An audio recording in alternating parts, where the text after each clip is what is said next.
Hello, everybody, and I am going to be predicting the Berlin Quali predictions for round 14. And this is a doubleheader weekend, so I'm really only talking about race 14, but we've got two chances for this prediction to come true. But this is specifically for not knowing how the weekend has gone in round 14. So I'm going to start off with Group A, and then I'm going to talk about Group B, and then after I've selected those four drivers, I'm going to choose someone to be on pole position. I'm not going to carry on doing the individual semi-finals and finals because you have to get it right for that to work. So I'm looking at the first four drivers who are going to make it through Group A and Group B. And that's, if you're new to Formula E, is done on standings, and that is how they're split up into their groups. And I've asked a simulation tool to give me those groups. So the drivers I've picked today have come out of that. But that is, again, just who is in what position. So, for Group A, I'm going for Dan Ticktum. Now, he won last in Jakarta. He is quite an unpredictable driver, but I think when you've had a win, it's a massive boost. He seemed like he was over the moon when he won that race. So I feel like he's going to go into this weekend feeling really confident. He does have some good raw pace, and as long as he can put the lap together and play some mind games like he did last time, then he's got a very good chance of scoring very highly in qualifying. The next one would be Oliver Rowland. He is our current championship leader. He's consistent, and he is one that I expect mostly always to get through. He's just this confident driver.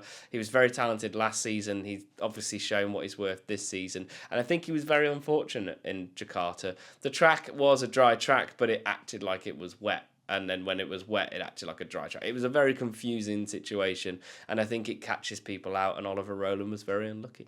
My third driver in Group A is Eduardo Mortara. Again, he is a strong performer this season. It was very unfortunate that he got pipped to the post by Dan Ticktum, but again, it was a very good finish in the last race, and I think he's showing a lot of potential, I think. He's definitely got the chance to get into the knockout stages, so that's why I'm picking him up here. And my final one is Antonio Felix da Costa. Why? Because he is a Porsche driver, and this is Berlin. It's the home track for them. I feel like the stakes are going to be a little bit higher, and the team are going to want him to score high. He's done fantastic, I think, this season. Keeping Porsche in the championships constructors. So, yeah, I think he's going to be up there. And, of course, with being one of the Porsche cars, it's kind of a given.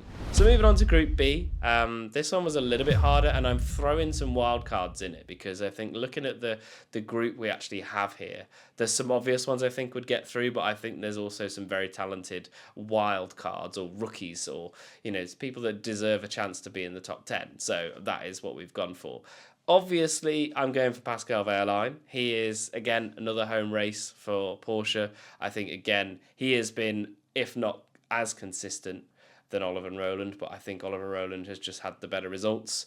Obviously, it's not out of contention for him to win the championship.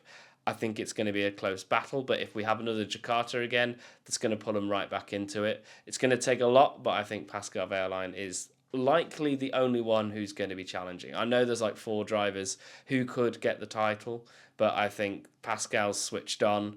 I think if Oliver Rowland has some mare races again, which I don't think he will, but if he does, it could pull him right in, and I think Pascal is going to be right there, and I think Antonio da Costa is also going to try and wingman him up there, but it's very close at the top. The next one is Jean-Eric Vergne. Kind of a bit of a wild card, because obviously with it being Berlin, I've got other options I could have picked, but I think actually he knows how to manage the pressure in qualifying, and he always finds a way to put a lap in. So I'm going to back Jean-Eric Vergne this weekend, being the quality of driver he is. So I'm putting that on the table, and that is my second pick. And my third pick is Sebastian Buemi, and this driver's been flying under the radar most of the season. He's got a win, and he's been on the podium a couple of times. I think this is another race that I think he's quite strong with. Obviously, he is a former champion in Formula E, so he knows what he's doing. I think he can handle the pressure of the Berlin track. It's an interesting one. I think it's pretty cool, but I think he's going to be the third pick. And the final pick for Group B had to be one of the McLarens.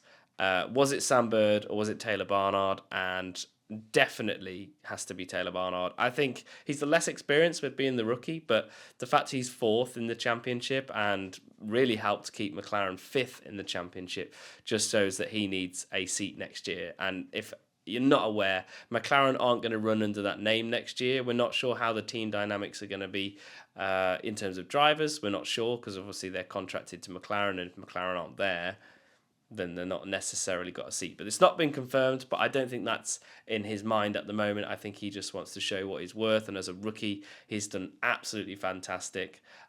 He's always been sniffing at podiums and always been in the right place, and I think Taylor has been absolutely fantastic this season. So that's why he is in my top 8. Now, those positions for both Group A and B are just what I wrote down when I was picking them, so it's not necessarily what order I think they're going to finish in. I think they're just random. We'll see how it goes. But for pole position, and this is the really interesting one, because actually who I would have picked isn't racing this weekend. I would have said Nick de Vries would have had pole position. I think he's been really good this season. He's not in a car that's competitive as much as what he was in the Mercedes days, but I think this was just calling him, but obviously he's off doing the endurance championships, so it leads me to say that I think Pascal Wehrlein will be definitely the pole position. He's got the car, he's got the track knowledge, I think he's got the mindset, and he's also got the home crowd backing that's just going to push him along, and I think it'll just make him faster through the weekend. I do think he's one of the best drivers on the grid at the moment. I just think he always gives us a good race. So I am definitely backing Pascal Wehrlein to be our leader of the first race. And we'll see how it goes. And those, are my predictions. We will see how it all fares out. I haven't checked the weather report. But again, with Formula E, sometimes actually the wet races aren't as good as the dry because it really numbs down the power usage and the attack mode because obviously it's slippier. So I'm hoping for a dry race. It's a fantastic track for where it is. But those are my predictions. Let's see how they do.